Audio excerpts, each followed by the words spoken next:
Hello students, my name is Lalit Gautam and I welcome you all on our channel World Student Scope. हम कर रहे हैं class 11th का vectors का basic introduction part हम कर चुके हैं और हमें पता है कि वेक्टर्स को हम स्केलर्स की तरह ऐड नहीं कर सकते हैं, right. In our last lecture we did zero vectors क्या होते हैं, ठीक है।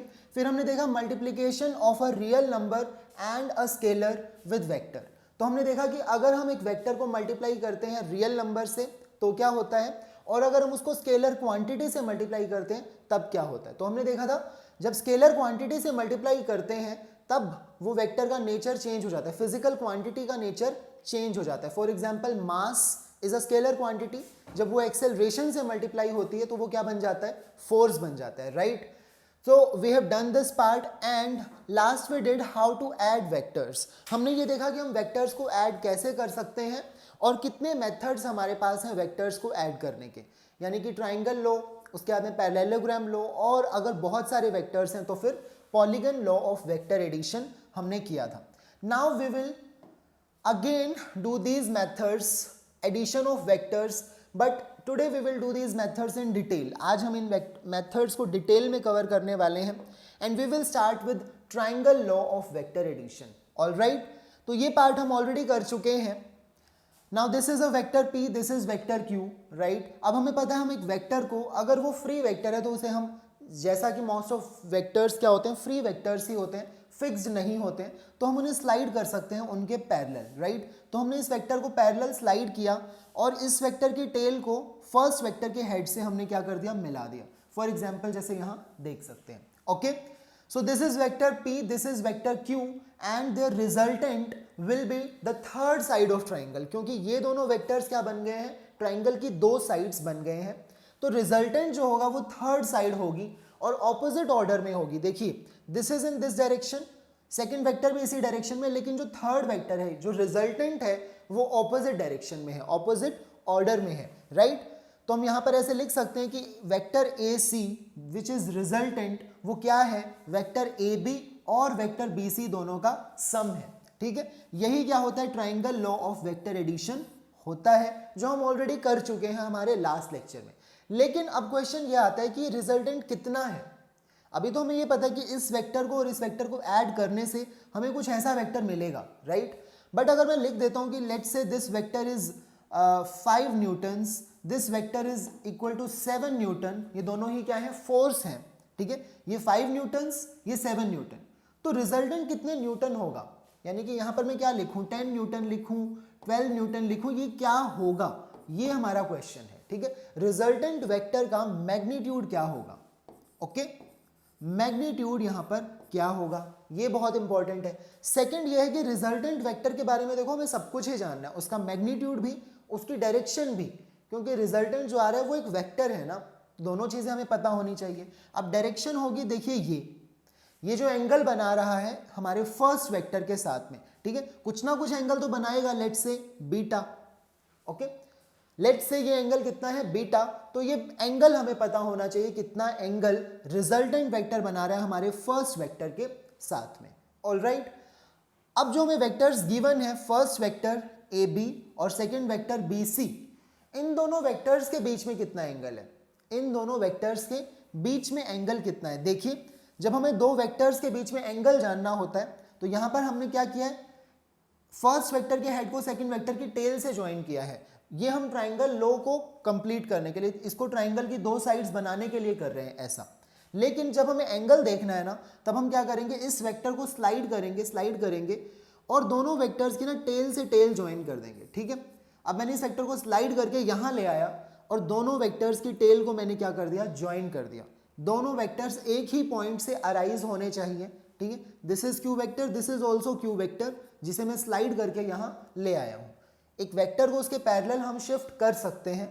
नाउ दिस एंगल, अब ये जो एंगल होगा ये है angle between these two vectors, okay. यही एंगल है alpha, let's say this angle is alpha. तो अगर ये एंगल अल्फा है तो यहां पर भी ये एंगल कितना होगा, अल्फा, बिकॉज ये वेक्टर अगर क्यू है so this is also Q, right. हमने इसी को स्लाइड किया था, शिफ्ट किया था, right. So this angle which I am making here is alpha, alright. So अब मुझे पता लग गया कि दोनों वेक्टर्स के बीच में जो हमारे गिवन वेक्टर्स थे उनके बीच में एंगल अल्फा है, ठीक है। वो रिजल्टेंट जो बना रहे हैं वो ये थर्ड साइड है ट्राइंगल की, ऑल राइट। और ये एंगल कितना बना रही है, बीटा। चलिए अब हम स्टार्ट करते हैं फर्स्ट पार्ट, यानी कि हम देखेंगे मैग्नीट्यूड हम कैसे कैलकुलेट कर सकते हैं रिजल्टेंट वेक्टर का, ठीक है। पहला स्टेप यही है कि हमें मैग्नीट्यूड जानना है, सेकंड स्टेप हम डायरेक्शन के बारे में देखेंगे, ओके। तो दिस इज द पिक्चर। हमें पता है कि रिजल्टेंट वेक्टर जो एंगल बना रहा है दैट इज एंगल बीटा, और दोनों एंगल्स के बीच का जो एंगल है वो एंगल है अल्फा, ऑल राइट। एंगल देखने के लिए आप इस वेक्टर को यहां ला सकते हैं। दोनों वेक्टर्स जब टेल से टेल ज्वाइन करेंगे तो उनके बीच में जो एंगल होगा, all right. So this angle is alpha. अब मैं इस पिक्चर को थोड़ा सा कंप्लीट करूंगा bye drawing these two sides, okay. अब ये क्या हो गया, एक राइट एंगल्ड ट्राइंगल बन गया। लेट्स नेम दिस पॉइंट, इस पॉइंट को हम कह देते हैं O, all right. So there are two triangles, वैसे तो 3 ट्राइंगल्स हैं, लेकिन ट्राइंगल AOC, ठीक है, ट्राइंगल BOC, ठीक है, और एक है ट्राइंगल ABC जो हमारा इनिशियली था ट्राइंगल ABC, राइट। ये तो हमने अभी बनाया है, कंस्ट्रक्शन की है खुद से, ओके। राइट एंगल ट्राइंगल हम क्यों बना रहे हैं, क्योंकि राइट एंगल ट्राइंगल में हम ट्रिग्नोमेट्रिक रेशियोज बहुत आसानी से कैलकुलेट कर सकते हैं, right.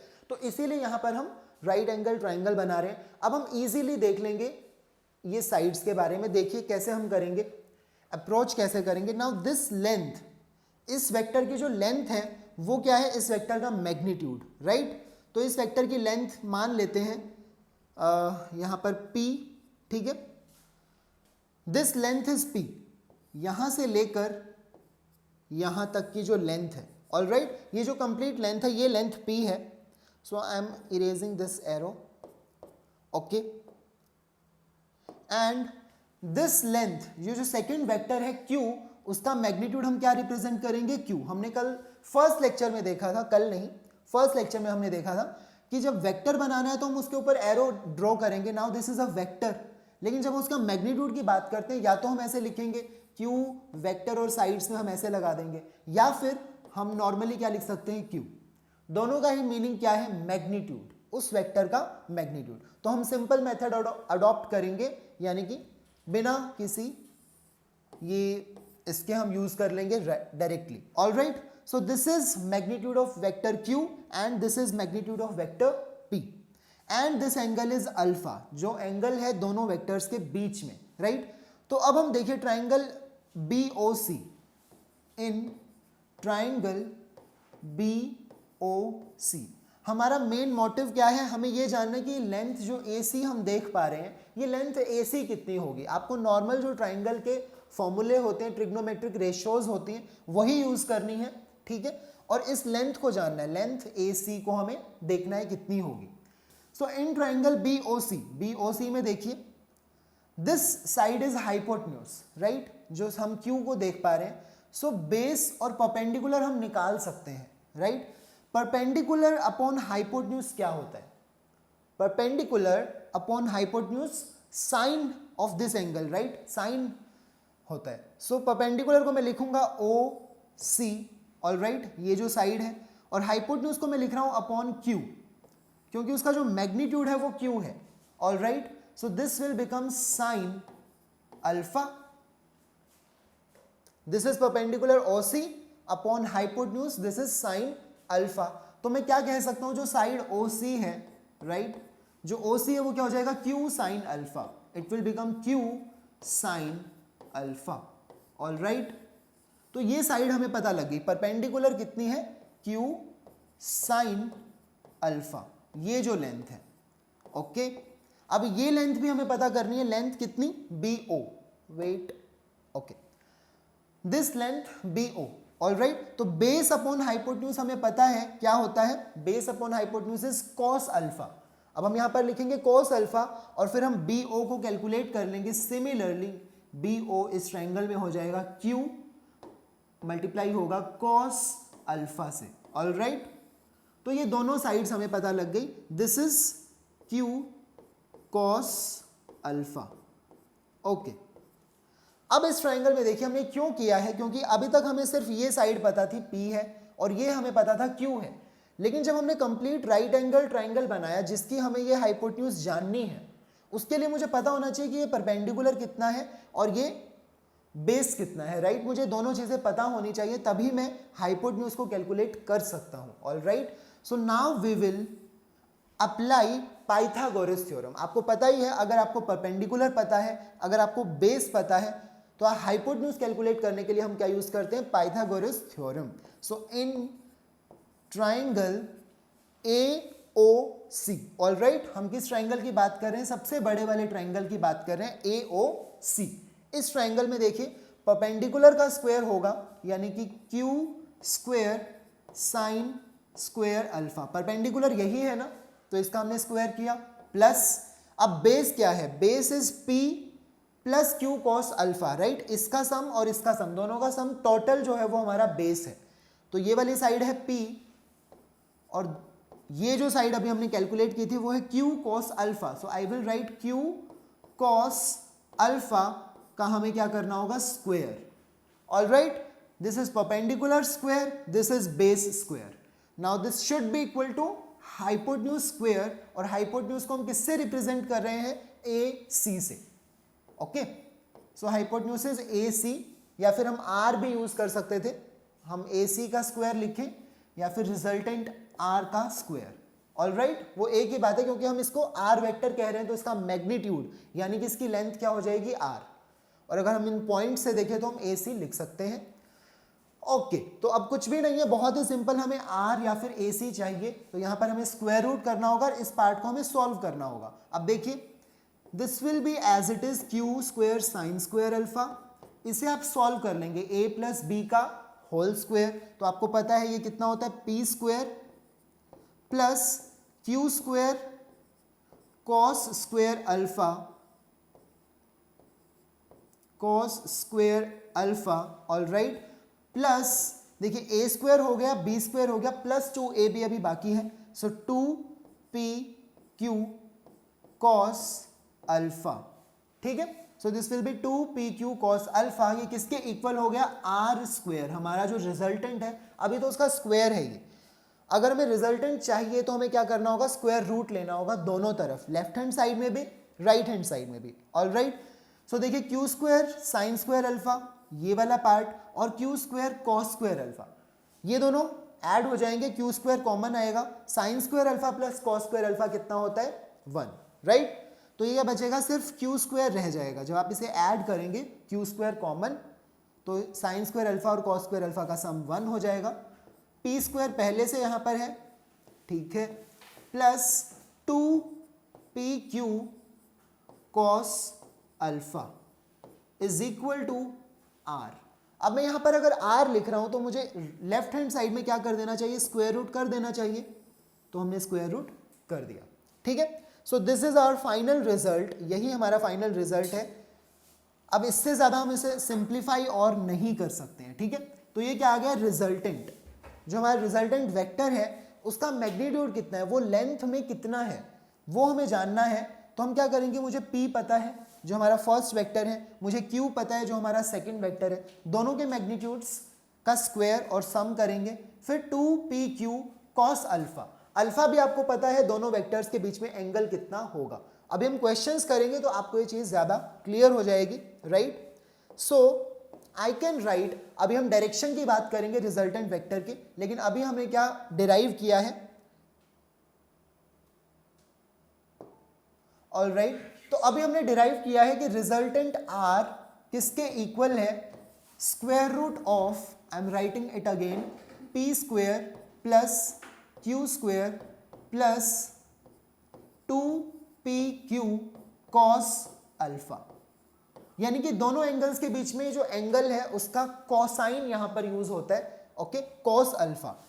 Again I am drawing this picture, this angle is alpha, this angle is beta.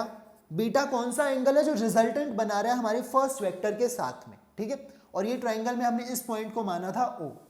Alright, अब हमें ये पता है ये जो परपेंडिकुलर है कितना आया था, Q, because this length is equal to Q, तो ये आया था Q sine alpha, right, this perpendicular and this base. इस छोटे वाले ट्राइंगल में जब हमने ये ट्रिग्नोमेट्रिक रेशियोज को देखा तो ये बेस है Q cos alpha. All right, so this is Q cos alpha. ये वाली जो लेंथ है वो क्या है P, यहां तक ए बी। सो कंप्लीट जो लेंथ है हमें पता है P plus Q cos alpha हो जाएगी। अब हमें क्या जाननी है, डायरेक्शन जाननी है। मैग्नीट्यूड तो अब हमें पता है, ठीक है। अगर आपको हमारे गिवन दोनों वेक्टर्स के बारे में मैग्नीट्यूड उनका पता है, उनके बीच में एंगल कितना है, अगर आपको ये भी पता है तो आप रिजल्टेंट कैलकुलेट कर सकते हैं, ओके। लेकिन अगर हमें डायरेक्शन जाननी है तो अब हमें क्या करना चाहिए, हमें ये एंगल के बारे में जानना है, एंगल बीटा, ठीक है। तो बीटा कैसे हम कैलकुलेट करेंगे, हम यहाँ पर टेंजेंट बीटा कैलकुलेट कर लेंगे। अब बताइए टेन बीटा क्या होता है, परपेंडिकुलर अपॉन बेस, राइट। तो परपेंडिकुलर हमें पता है Q साइन अल्फा, वो हम देख सकते हैं यहाँ पर। बेस हमें टोटल देखना है तो this is P, this part is Q cos alpha, okay. So we will write it as P plus Q cos alpha, ठीक है। तो ये हो गया हमारा tan बीटा। अब जब ये वैल्यू हमें मिल जाएगी तो हम देख सकते हैं कि बीटा क्या होगा, beta will B tangent inverse of tan inverse of this part. देखिए सेम पार्ट हमें यहां पर लिखना है Q sine alpha upon P plus Q cos alpha. तो आप याद इसी को रखेंगे, याद आप इसी को रखेंगे, ठीक है। बस यहां पर हमें tan इनवर्स में लेकर जाना है। अगर हमें सिंपली कोई वैल्यू मिल जाती है, फॉर एग्जाम्पल हमने ये सब कुछ सॉल्व किया और हमारा आंसर आया, है ना, हमने टेंजेंट बीटा के लिए सॉल्व किया और हमें मिल गया 1/√3। सो मुझे पता है कि 1/√3 tan बीटा कब होता है, when beta is equal to 30 degree. तो अगर तो कोई ऐसी जनरल वैल्यू जो हमें याद होती है, अगर वहीं से कुछ हमारा रिजल्ट आ जाता है तब तो हम बता सकते हैं डायरेक्टली, अदरवाइज तो हमें कैलकुलेटर की जरूरत पड़ेगी उसे कैलकुलेट करने के लिए, ठीक है, कि वो कितना एंगल होगा आपको देखना पड़ेगा। अगर कोई ऐसी जनरल वैल्यू 1/√3, 1√3 ऐसा कुछ अगर हमें मिलता है तो हम डायरेक्टली बता सकते हैं कि एंगल कितना होगा। Alright, so with this part देखिए हमने रिजल्टेंट वेक्टर के बारे में दो चीजें कही थी, एक तो हमें उसका मैग्नीट्यूड पता होना चाहिए, दूसरा हमें उसकी डायरेक्शन पता होनी चाहिए। तो अब हमें दोनों चीजें पता है, we know what is magnitude, we know what is direction. Direction है ये बीटा एंगल जो वो फर्स्ट वेक्टर के साथ में बना रहा है, ठीक है। तो ये चीज आपको हमेशा, जब भी दो वेक्टर्स आपको गिवन है, अगर आपसे बोला ही ये गया है कि आपको सिर्फ मैग्नीट्यूड बताना है रिजल्टेंट का, तब तो हमारा काम यहीं पर खत्म हो जाता है। लेकिन अगर कुछ नहीं बोला, आपको रिजल्टेंट वेक्टर बताना है, तो वेक्टर का मीनिंग होता है मैग्नीट्यूड प्लस डायरेक्शन। तो आपको सिर्फ मैग्नीट्यूड नहीं बताना, डायरेक्शन भी साथ में बतानी है, okay. So with this we are done with triangle law of vector addition, जो हम कल डिस्कस कर चुके हैं, लेकिन आज हमने इसका मैथमेटिकल पार्ट, ये डेरिवेशन वाला देखा, ठीक है। Now let's move on to parallelogram law of vector addition. ये भी हम कल कवर कर चुके हैं और देखिए रिजल्ट हमें सेम मिलेगा दोनों सिचुएशंस में, वो भी हम वेरीफाई करेंगे। आप देखेंगे कि रिजल्ट जो हमें पैरेललोग्राम लॉ से मिलेगा वो सेम है जो हमें ट्राइंगल लॉ से मिल रहा है, ओके। बस इसको करने का तरीका, डिराइव करने का तरीका अलग है, यानी कि इसको समझने का तरीका डिफरेंट है और कुछ भी नहीं। यहाँ पर हम पैरेललोग्राम ड्रॉ करेंगे, यहाँ पर हम गिवन वेक्टर्स को क्या करते हैं, ऐसे टेल से टेल ज्वाइन कर देते हैं, ठीक है, दोनों की टेल, और इसे हम दो एडजेसेंट साइड मान लेते हैं एक पैरेललोग्राम की, ठीक है। हमने पैरेललोग्राम खुद से बना लिया ये, ओके। तो अब हम कहते हैं कि जो रिजल्टेंट होगा ना वो इस पैरेललोग्राम का डायगोनल होगा, ऑलराइट। तो रिजल्टेंट इज दिस वेक्टर। यहाँ पर ये ज्यादा बेटर इसलिए है क्योंकि हम देख सकते हैं कि दोनों जो वेक्टर्स हमारे इनिशियली थे उनके बीच में एंगल कितना है, अल्फा, वो हमें साफ साफ दिखाई दे रहा है, और रिजल्टेंट कितना एंगल बना रहा है, बीटा, ऑलराइट। तो दोनों चीजें हमें क्लियर हो जाती हैं कि this angle is alpha, okay, this angle is beta. अब इसके आगे का जो प्रोसेस है वो बिल्कुल सेम है, हम वही चीज करेंगे, हमें ट्राइंगल को कंप्लीट करना पड़ेगा क्योंकि राइट एंगल ट्राइंगल के बिना हमें कोई रिजल्ट मिलेगा नहीं, ओके। तो अभी यही हम डेराइव करेंगे। अगेन हमें रिजल्टेंट वेक्टर का क्या देखना है, मैग्नीट्यूड देखना है, वो कितना होगा, ओके। तो अब हमें ये देखना है कि रिजल्टेंट वेक्टर का मैग्नीट्यूड क्या होगा। जैसे अभी हमने ट्राइंगल लॉ में देखा था, I am completing this triangle, okay. इस पॉइंट को हमने मान लिया O, this vector is Q, तो ये वेक्टर भी क्या होगा, Q होगा। अगर ये लेंथ Q है मैग्नीट्यूड में, तो ये लेंथ भी ऑब्वियसली कितनी होगी, Q के इक्वल होगी। अगर ये जो लेंथ है वो वेक्टर P से हम रिप्रेजेंट कर रहे हैं तो इसकी लेंथ हो जाएगी P, all right, this angle and this angle, अब ये एंगल है दोनों वेक्टर्स के बीच में, तो हमने ये माना था अल्फा, और रिजल्टेंट वेक्टर जो एंगल बनाता है उसे हम मान रहे हैं beta, all right. So now in this triangle again, okay, I can't take this point as O, क्योंकि यहाँ पर ऑलरेडी ये जो पॉइंट है हमने O कंसिडर किया है. ओके, OACB ये पैरेललोग्राम है, तो let me take this point as D. अब हम इस पॉइंट को D मान लेते हैं, ठीक है, तो अब ये ठीक हो जाएगा. Now if this is Q, अब देखिए ये एंगल अगर अल्फा है तो ये एंगल भी अल्फा होगा, क्योंकि दोनों साइड्स कैसी हैं, पैरेलल साइड्स हैं, तो ये एंगल अल्फा, तो ये एंगल भी सेम अल्फा ही होगा. अगेन आप इस ट्राइंगल में क्या अप्लाई करेंगे, अपनी ट्रिग्नोमेट्री को अप्लाई करेंगे. आपको हाइपोटेन्यूज पता है, आप परपेंडिकुलर और बेस जान सकते हैं, ठीक है. तो परपेंडिकुलर यहां पर कितनी हो जाएगी, Q साइन अल्फा, ठीक है. सेम हमें करना है perpendicular upon Q, perpendicular upon hypotenuse is equal to sine alpha. Q वहां पर जाकर मल्टीप्लाई हो जाएगा, परपेंडिकुलर हो गई Q साइन अल्फा, और जो बेस है वो हो गया Q कॉस अल्फा, राइट. अभी हमने ट्राइंगल लॉ के अंदर ये सेम चीज हमने देखी थी.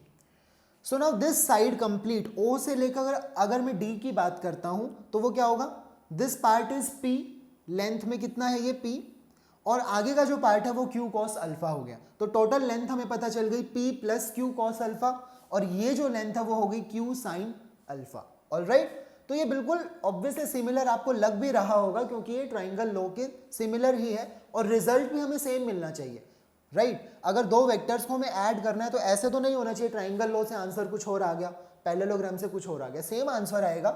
तो ऑब्वियसली थोड़े से सिमिलर लग भी रहे हैं. Now again we have to find out this resultant vector, यानी कि इसका मैग्नीट्यूड हमें R पता करना है.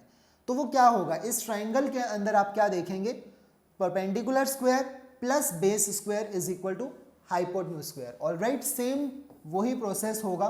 सो R स्क्वायर क्या हो जाएगा, परपेंडिकुलर का स्क्वायर कर देते हैं, यानी कि Q square sine square alpha, फिर हमें करना है बेस का स्क्वायर, बेस होगा P plus Q cos alpha, okay, P plus Q cos alpha, all right. तो अब आप इसको सॉल्व करेंगे, यानी कि इस स्क्वायर को कर लेंगे हम P square plus Q square cos square alpha, right. A square plus B square plus क्या होता है 2AB, तो 2AB जब हम करेंगे तो 2PQ कॉस अल्फा, ठीक है. और ये पार्ट क्या है, पहले से Q square sine square alpha, all right. So now this part is Q square sine square alpha, this part is Q square cos square alpha. तो दोनों को हम ऐड करेंगे, राइट.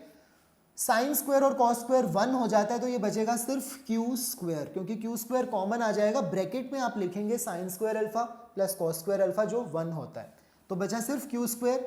P स्क्वायर पहले से है तो मैं लिख देता हूँ P square plus Q square, ठीक है. ये हम सॉल्व कर चुके हैं, बचा क्या 2PQ कॉस अल्फा. अरे तो सेम आंसर आ गया, तो ऑब्वियसली सेम आना भी चाहिए. This is R square, right.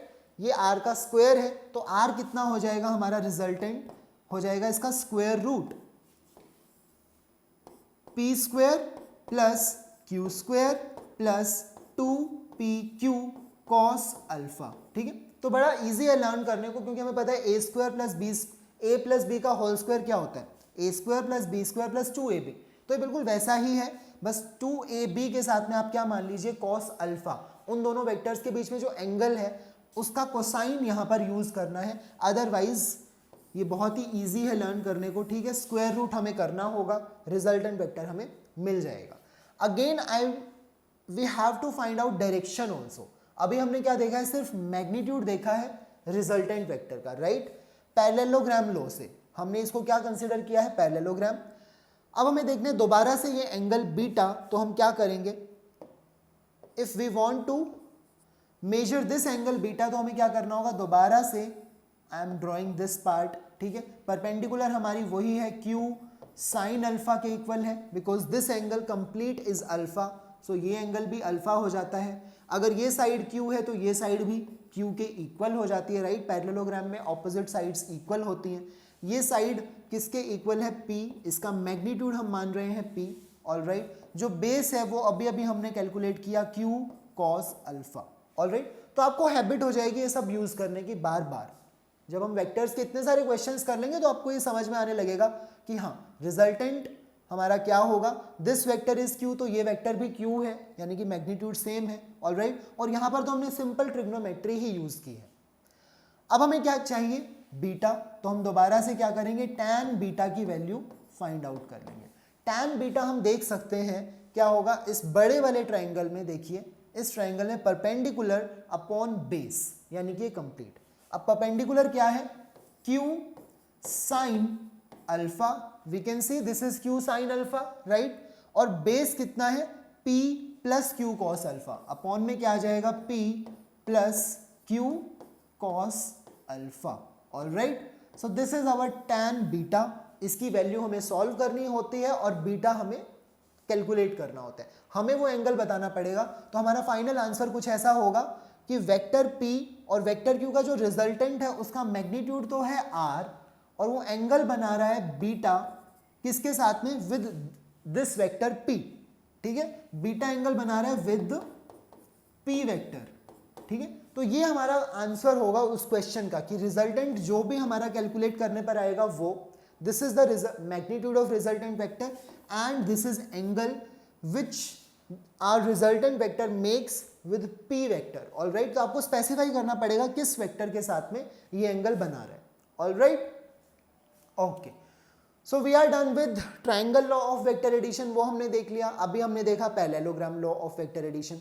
आप देख सकते हैं रिजल्ट बिल्कुल सिमिलर है, और रिजल्ट सिमिलर होने भी चाहिए क्योंकि हम सेम ही चीज कर रहे हैं, ओके। दो वेक्टर्स को हम ऐड कर रहे हैं, चाहे हम किसी भी मेथड से ऐड करें, आंसर हमारा सेम आना चाहिए, alright. So now we will see some special cases, कुछ स्पेशल केसेस देख लेते हैं, alright. If two vectors act along same direction, अगर दो वेक्टर्स हैं, दिस इज वेक्टर p, क्योंकि हम वेक्टर p और q ही नाम दे रहे हैं, this is vector q and both of this vector are in same direction. जब सेम डायरेक्शन में होते हैं तो थीटा यानी कि एंगल, अब थीटा की बजाय मैं दोबारा से अल्फा ही लिखता हूं because I have taken alpha, okay. जो डेरिवेशन अभी हमने की वहां पर हमने अल्फा एंगल माना था वेक्टर्स के बीच में, तो वो जीरो होगा, okay. If two vectors act along same direction, तो दोनों के बीच में एंगल होता है जीरो, ऑलराइट। तो हमारा जो रिजल्टेंट है, रिजल्टेंट का मैग्नीट्यूड देखिए कितना आना चाहिए, स्क्वायर रूट ऑफ, अब देखिए ये जो लेंथ है वो p है, ये वेक्टर q की जो लेंथ है वो q है, alright. This is magnitude, this is magnitude. So हम लिखेंगे p square plus q square plus 2pq cos of this angle, cos alpha, और अल्फा क्या है, जीरो, राइट। और कॉस जीरो पर कितना होता है, 1, कॉस जीरो पर 1 होता है, तो 1 को तो लिखने की जरूरत नहीं है, राइट। बचा क्या, सिर्फ p square plus q square plus 2pq, और हमें पता है ये क्या चीज है, ये है square of p plus q। अगर हम p प्लस q का स्क्वायर करते हैं तो यही बनेगा, p square plus q square plus 2pq, right. तो स्क्वायर से मैं स्क्वायर रूट कैंसिल कर सकता हूं, स्क्वायर से स्क्वायर रूट कैंसिल हो जाएगा। रिजल्टेंट वेक्टर r का जो मैग्नीट्यूड है r, वो क्या होगा, p प्लस q, डायरेक्टली मैं ऐसे लिख सकता हूं, ऑलराइट। देखिए ये वेक्टर p था, first vector, this is vector q। जब ये दोनों वेक्टर सेम डायरेक्शन में होंगे, यानी कि जब इनके बीच में एंगल 0 डिग्री है, तब आपका जो रिजल्टेंट है r, वो आप डायरेक्टली लिख सकते हैं p प्लस q, जैसा हमारा नॉर्मल एल्जेब्रा कहता है। हमने वेक्टर्स की स्टार्टिंग में ही कहा था कि इन्हें ऐड या सब्ट्रैक्ट नॉर्मल एल्जेब्रा की तरह नहीं कर सकते, राइट। यहाँ पर स्पेशल लॉज हैं, लेकिन उन लॉज की जरूरत हमें तब है जब इनके बीच में कुछ एंगल है, जब एंगल अल्फा यहाँ पर हो। अभी अल्फा 0 डिग्री है तो आप डायरेक्टली ऐड कर सकते हो, ठीक है। अगर ये ऑपोजिट डायरेक्शंस में है तो हम इन्हें डायरेक्टली सब्ट्रैक्ट भी कर सकते हैं, वो अभी हम देखते हैं, ठीक है। If two vectors act along mutually opposite direction, तो सिंपल सी बात है, अगर ये है वेक्टर p और ये है वेक्टर q, राइट। अगर हम एक बॉक्स को एक तरफ से मैं फोर्स लगा रहा हूं, दूसरी तरफ से कोई दूसरा बच्चा फोर्स लगा रहा है, तो क्या होगा, दोनों फोर्स म्यूचुअली ऑपोजिट डायरेक्शन में है, तो वो कहीं पर भी मूव नहीं करेगा, राइट। ओवरऑल फोर्स उस पर क्या हो गया, 0 हो गया। तो ये दोनों वेक्टर्स बिल्कुल ऑपोजिट डायरेक्शन में है, और जब ऑपोजिट डायरेक्शन में होते हैं तो एंगल कितना होता है, what is angle between these two vectors. हमें क्या करना होगा, इस वेक्टर को उठाकर ऐसे ऐसे ऐसे यहां ले जाएंगे, ठीक है, और टेल से टेल हम मिला देंगे, now this is P vector, मैंने पी वेक्टर को स्लाइड कर दिया, ठीक है। तो दोनों के बीच में एंगल कितना हो गया 180 डिग्री। जब भी आपको दो वेक्टर्स के बीच में एंगल देखना है, आपने उनकी टेल से टेल ज्वाइन कर देनी है, दोनों वेक्टर्स की टेल ज्वाइन कर देंगे, उसके बाद एंगल देखेंगे। ऑलराइट, सो एंगल अल्फा हम देख सकते हैं 180 डिग्री के इक्वल है। अब हमारा जो फॉर्मूला कहता है रिजल्टेंट कैलकुलेट करने के लिए वो क्या है, बार बार हम इसे लिखेंगे, याद हो जाएगा, P square plus Q square plus 2pq cos of angle. अब कॉस का एंगल क्या है 180 डिग्री। अब कॉस 180 डिग्री पर क्या होता है, ये वैल्यू तो हमें याद है, राइट, क्योंकि तो नॉर्मल वैल्यू ये होता है -1। अगर ये -1 होता तो ये साइन प्लस से क्या हो जाएगा -1, हम इसे कर सकते हैं, नेगेटिव कर देंगे और हम कह सकते हैं कि ये p माइनस क्यू का होल स्क्वायर है, right. I can write it as p minus Q whole square, सही है। स्क्वायर से स्क्वायर रूट कैंसिल हो जाता है, so our resultant r will be equal to p minus Q. अब दोनों वेक्टर्स में से जो बड़ा होगा, अगर p बड़ा है तो ऑब्वियसली हमारा रिजल्टेंट p की डायरेक्शन में ही बचेगा, है ना। अगर ये वेक्टर बड़ा है तो रिजल्टेंट इसी की डायरेक्शन में होगा। अगर p is less than q, अगर p q से स्मॉल है तो ऑब्वियसली रिजल्टेंट q की डायरेक्शन में बच जाएगा। तो दोनों वेक्टर्स में से जो बड़ा होगा उसी की डायरेक्शन में हमारा रिजल्टेंट बचेगा। Alright, so this was the case when two vectors act along mutually opposite direction. अब सिर्फ एक केस रह गया है, and this is if two vectors act at right angles to each other. Alright, अगर दोनों राइट एंगल्स पर act करते हैं तो मैं इसे कैसे ड्रॉ कर सकता हूं, let's say this is vector p, ठीक है, and this is vector q। अब एक पॉइंट पर, ठीक है, एक पॉइंट पर एक वेक्टर इस डायरेक्शन में एक्ट कर रहा है और एक वेक्टर इस डायरेक्शन में एक्ट कर रहा है, तो रिजल्टेंट किस डायरेक्शन में होगा। अब देखिए रिजल्टेंट किस डायरेक्शन में होगा, ऑब्वियसली रिजल्टेंट के लिए हम क्या कर सकते हैं, या तो इस पैरेललोग्राम को आप कंप्लीट कर लें,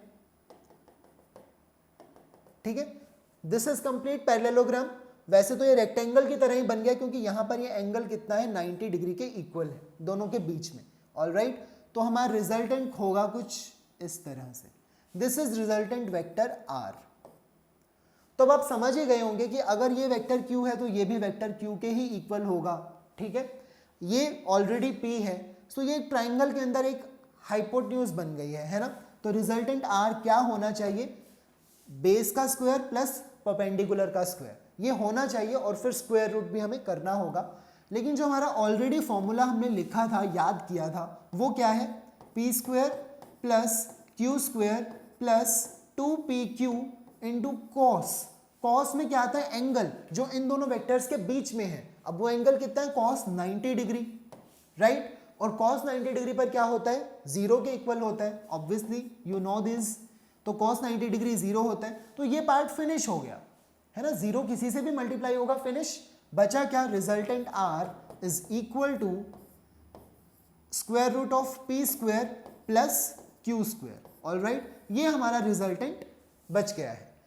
जो हमने डायरेक्टली भी कहा था, बेस का स्क्वायर प्लस परपेंडिकुलर का स्क्वायर और फिर हमें स्क्वायर रूट लेना होगा, वो हमारा रिजल्टेंट वेक्टर r होगा। ओके, तो वही रिजल्ट हमें यहाँ पर मिला है। Now question is about angle. ये एंगल क्या होगा, बीटा, और अगर मुझे एंगल कैलकुलेट करना है तो tan बीटा। अब इस सिचुएशन में देखो डायरेक्टली हम क्या कर सकते हैं, Q upon P, Q upon P, मैं ऐसा लिख सकता हूं ना, this is perpendicular, this is base, Q upon P। और अगर आपको ऐसे समझ में आ गया तो बहुत अच्छी बात है, अदरवाइज हमारा जो फॉर्मूला था, हमने tan बीटा का एक जनरल फॉर्मूला लर्न किया है, and that formula is Q sin alpha upon P plus Q cos alpha, right. ये होता है फॉर्मूला। तो चलिए इसी फॉर्मूला को अप्लाई करते हैं।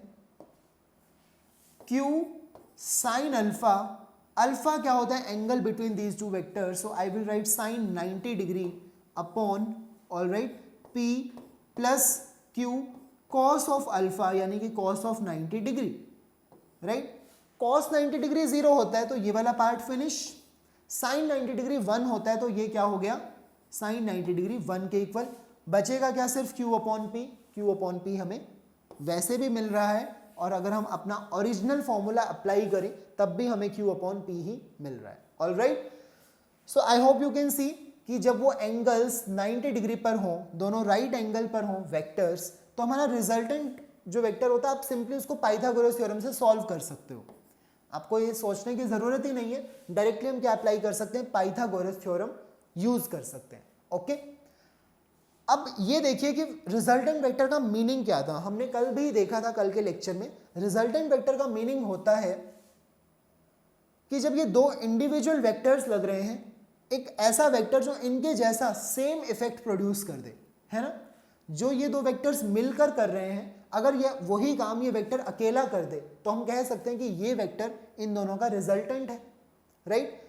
तो अगर मैं ये कह रहा हूं कि वेक्टर P और Q से मिलकर, okay, I will not erase this part. तो अगर मैं ऐसा कह रहा हूं कि P एंड Q दोनों वेक्टर फॉर्म में मुझे क्या दे रहे हैं, resultant vector R। Okay, P और Q से मुझे मिल रहा है रिजल्टेंट वेक्टर R, तो आई कैन से इसका वाइस वर्सा भी तो ट्रू होगा। रिजल्टेंट वेक्टर R को मैं क्या कर सकता हूं, vector P and vector Q में स्प्लिट भी कर सकता हूं।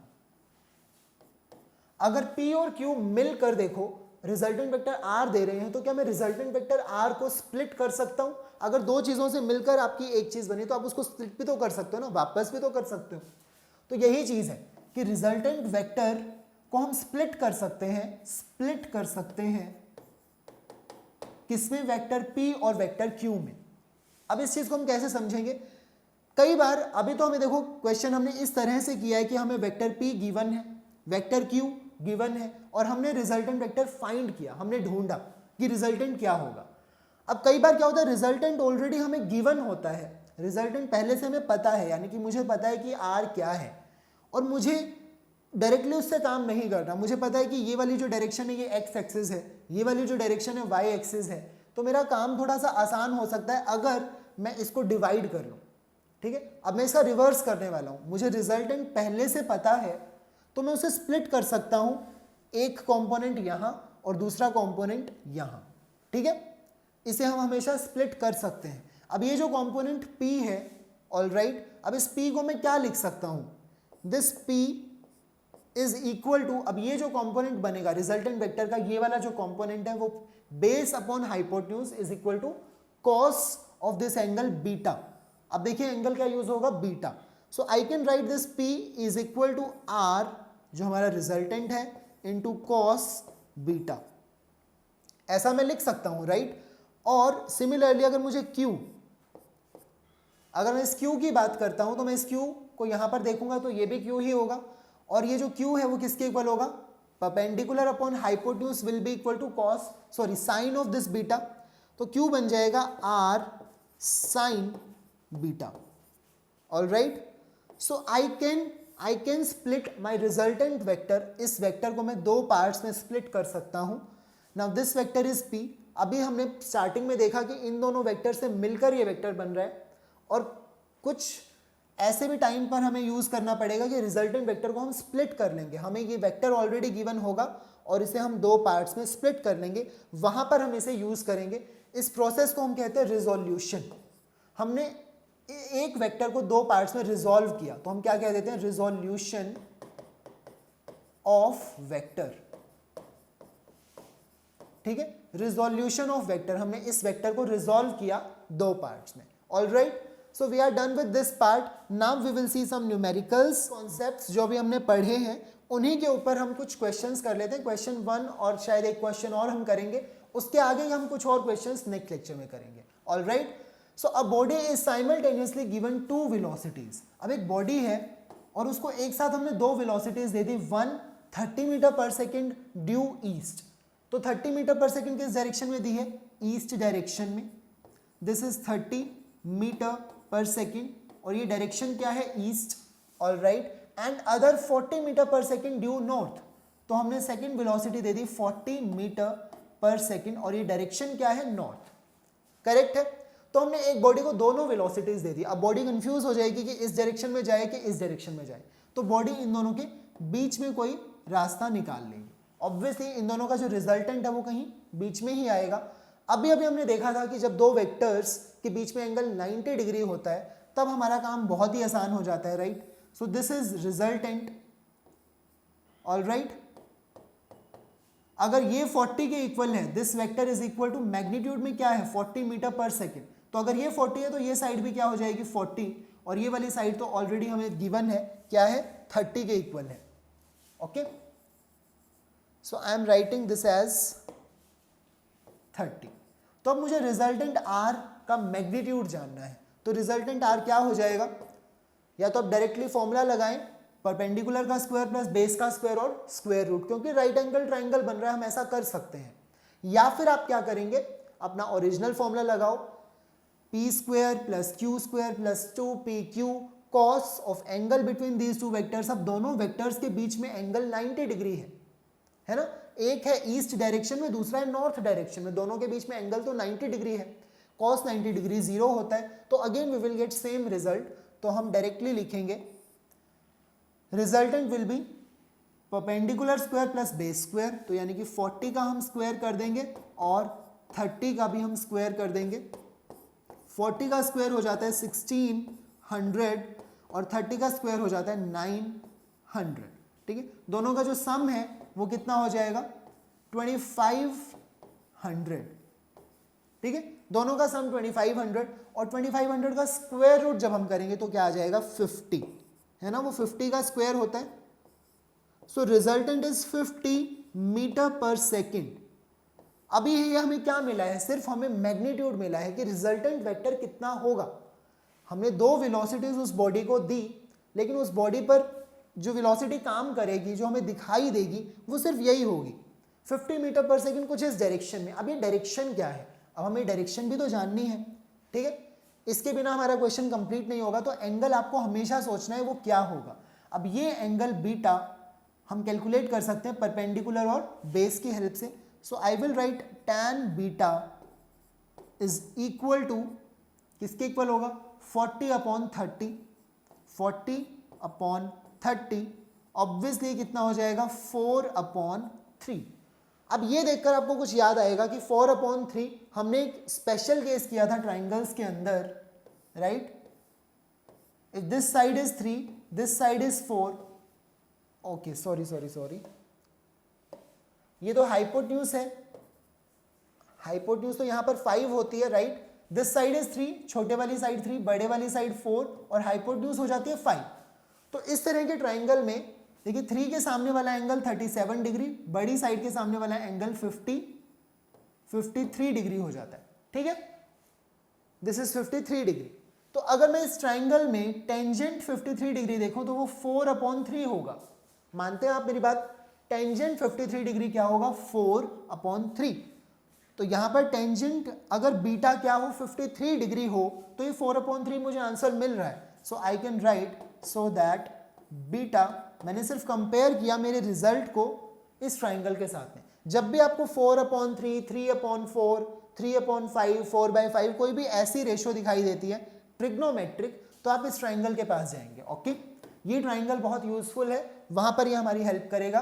Beta will be equal to 53 degree. तो अब हमें समझ में आ गया कि जो रिजल्टेंट वेक्टर होगा, ये जो बॉडी मूव करेगी वो एक्चुअल में 50 मीटर पर सेकेंड से मूव करेगी, ना ही तो 30 से ना ही 40 से। इस वेलोसिटी से वो बॉडी मूव करेगी। किस डायरेक्शन में मूव करेगी, वो मूव करेगी 53 डिग्री। 53 डिग्री वो एंगल बना रही है, ठीक है। ये एंगल किस डायरेक्शन के साथ में, ईस्ट डायरेक्शन के साथ, ठीक है। So by making an angle of 53 degree with east direction. अगर आपको नॉर्थ के साथ में बताना तो फिर 90 - 53 यानी कि 37 डिग्री वो हो जाएगा automatically. All right, okay, so we are done with this question. Now let's see next question. एक और क्वेश्चन हम देख लेते हैं। 2 forces 5 Newton and 7 Newton act on a particle with N angle of 60 degree. Okay, तो ये 2 forces हैं और ये कितने एंगल पर एक्ट कर रहे हैं, 60 डिग्री पर एक्ट कर रहे हैं। Between them find the resultant force. अब मुझसे सिर्फ रिजल्टेंट फोर्स पूछा है, तो यानी कि हमें दोनों ही चीजें बतानी है। Okay, you can pause the video and try this question on your own. बिल्कुल सिंपल सा क्वेश्चन है, दोनों वेक्टर्स हमें गिवन है, उनके बीच में एंगल भी हमें गिवन है। बट हमें कोई ज़्यादा डायरेक्शन के बारे में बताया नहीं गया है. So let's say this is 5 Newton and let's say this is 7 Newton. Okay, जो बड़े वाली साइड है वो हमने कितनी मान ली है, 7 Newton. Okay, this is 5 Newton, this is 7 Newton. दोनों के बीच में एंगल है 60 डिग्री. क्वेश्चन में गिवन है ऑलरेडी कि 60 डिग्री एंगल है. तो आप देख सकते हैं parallelogram law of vector addition से हम इसका रिजल्टेंट ड्रॉ कर सकते हैं. अभी तो हमने रिजल्टेंट ड्रॉ किया, लेकिन ये कितना होगा, अगर ये 5 है ये 7 है तो ये लेंथ होगी कितनी, वो हमें पता होना चाहिए. तो रिजल्टेंट वेक्टर r का जो मैग्नीट्यूड है वो क्या होगा, फॉर्मूला हमारा क्या है, p square plus q square plus 2pq cos of angle. अब यहाँ पर अल्फा यानी कि जो एंगल है वो 60 डिग्री है दोनों वेक्टर्स के बीच में. ठीक है, तो देखिए p स्क्वायर जब हम करेंगे तो 5 का स्क्वायर हो जाएगा 25, जब हम 7 का स्क्वायर करेंगे तो वो हो जाएगा 49 प्लस 2pq यानी कि 5 और 7 मल्टीप्लाई करेंगे 2, 5 7 35 और क्या आ जाता है, cos of this angle 60 degree, cos 60 degree. अब कॉस 60 पर कितना होता है, हाफ. तो देखिए 25 प्लस 49 ये हम कर देते हैं, 9 प्लस 5 4 एंड 1 कैरी 3 एंड 4 74 यहाँ हो जाएगा. ये 2 और कॉस 60 डिग्री होता है हाफ, तो दोनों कैंसिल कर जाएंगे and this will be 35. All right, okay. So now we will add both of this. ये हो गया 9 और 7 और 3 109. तो रिजल्टेंट जो है देखिए स्क्वायर रूट ऑफ 109 कुछ ऐसा हमें मिल गया है. तो ये 10 पॉइंट समथिंग आएगा जब हम सॉल्व करेंगे. 10 पॉइंट अब कितना आएगा वो आपको सॉल्व करना पड़ेगा. Square root of 109. हमें पता लग गया कि जो रिजल्टेंट फोर्स है वो ना ही तो 5 न्यूटन लग रहा है ना ही 7 न्यूटन लग रहा है. रिजल्टेंट इन दोनों का जो इफेक्ट है वो तो कुछ और ही बन रहा है. रिजल्टेंट इतना फोर्स उस बॉडी पर एक्ट करेगा. ऑल राइट, अगर हमें एंगल देखना है तो हम क्या करेंगे, ये एंगल होता है बीटा जो रिजल्टेंट बनाता है, और उसको कैलकुलेट करने के लिए हम tan बीटा लिखेंगे. tan बीटा का फॉर्मूला क्या है, ये जो साइड Q है, ओके, अगर याद ना आए तो थोड़ा सा आप रफली बनाकर भी देख सकते हो कि अगर ये Q है तो ये भी Q होगा, ये एंगल अल्फा है तो ये एंगल भी अल्फा होगा. तो ये जो साइड है ये क्या हो जाएगी, Q साइन अल्फा, और ये जो बेस, ये जो बचता हुआ बेस है ये क्या होगा, Q कॉस अल्फा. ओके, ये साइड तो आपको ऑलरेडी पता है ना, ये तो हमारा फर्स्ट वेक्टर P है जिसका मैग्नीट्यूड 5 न्यूटन हमें गिवन है, और ये हो जाएगा Q कॉस अल्फा. ओके, तो यहाँ पर साइन अल्फा हमें पता है, अल्फा की वैल्यू 60 डिग्री गिवन है, तो देखिए यही value Q sine alpha upon में ये डाल दीजिए. Q कितना है 7, तो 7 साइन ऑफ अल्फा यानी कि साइन 60 डिग्री अपॉन ये हो जाएगा 5 plus, okay, 5 plus Q cos alpha यानी कि Q की वैल्यू दोबारा से 7 और कॉस 60 डिग्री.